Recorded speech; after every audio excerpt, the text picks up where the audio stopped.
Happy New Year, everyone! I'm not exaggerating when I say this Stranger Things Season 5 finale changes everything we thought we knew. The Mind Flayer's true identity, Vecna's real role, Eleven's fate. One tiny detail at the end might prove the real villain is still alive, and if you blinked even once, you probably missed it. So let's break down Episode 8, The Right Side Up, scene by scene.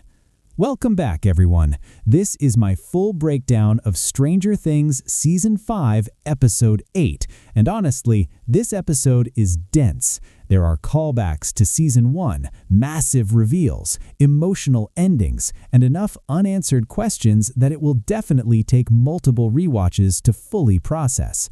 The Duffers clearly had an impossible task here. They had years of storylines, mysteries, and character arcs to wrap up. And on top of that, we already know there are hours of deleted scenes that didn't make the final cut. I'll be covering those deleted scenes, alternate endings, and unused storylines in separate videos very soon. The episode title, The Right Side Up, refers to the normal world, but there's an interesting irony here. Visually, the Duffers frame the upside down above the normal world, meaning the so-called right side up is actually positioned below it, and that fits perfectly with the theme of this finale: perspective. Vecna's perspective, Will's perspective, the Mind Flayer's perspective. Because by the end of the episode, we finally understand who was really in control this entire time. One of the biggest questions of the entire series finally gets answered. The Mind Flayer was the true mastermind from the very beginning. Vecna was never the final boss. He was a weapon.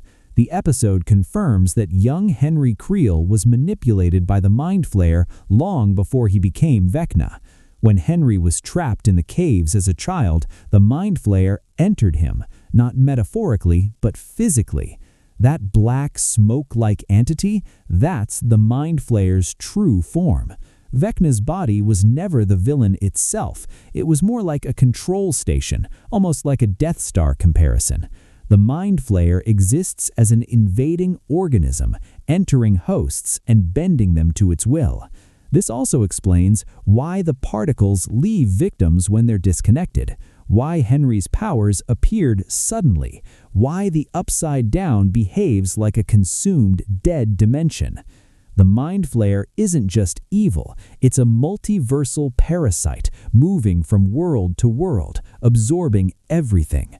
The finale does something very smart here. Henry Creel finally remembers the truth. He confronts his fear. He realizes he was manipulated, but he is not redeemed.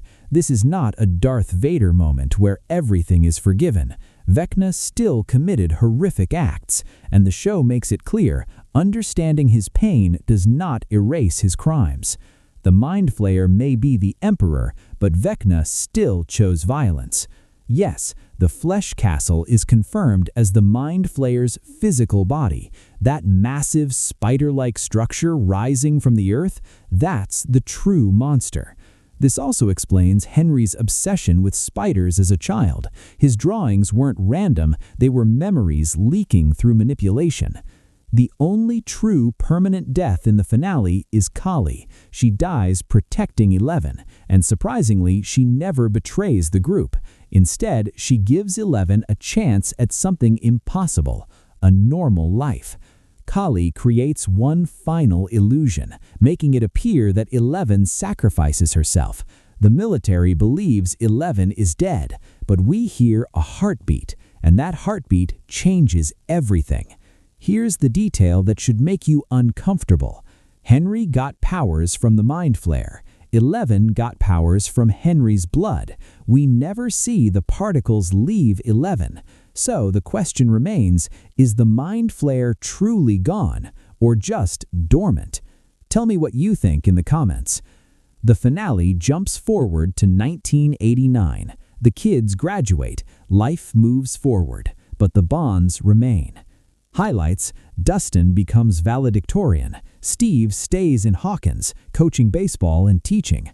Hopper and Joyce finally get engaged. Nancy becomes a reporter. Jonathan studies filmmaking. Will begins finding himself. Mike becomes a writer, possibly turning their story into fiction. And yes, the Dungeons & Dragons game comes full circle. Mike is once again the dungeon master. Max is finally at the table, and the legacy is passed to the next generation. The final reveal shows 11 alive, hidden away in a quiet northern town. She still has her powers. She's still connected. She's just waiting. Whether she returns or not is left intentionally open. The credits roll over a D&D montage of the entire series set to David Bowie's Heroes. A perfect goodbye. A reminder that these weren't just monsters and mysteries. They were kids growing up in a world that asked too much of them. So the real question isn't how Stranger Things ends, it's whether the upside down ever truly leaves you. That's all for this. Don't forget to subscribe. See you in the next one.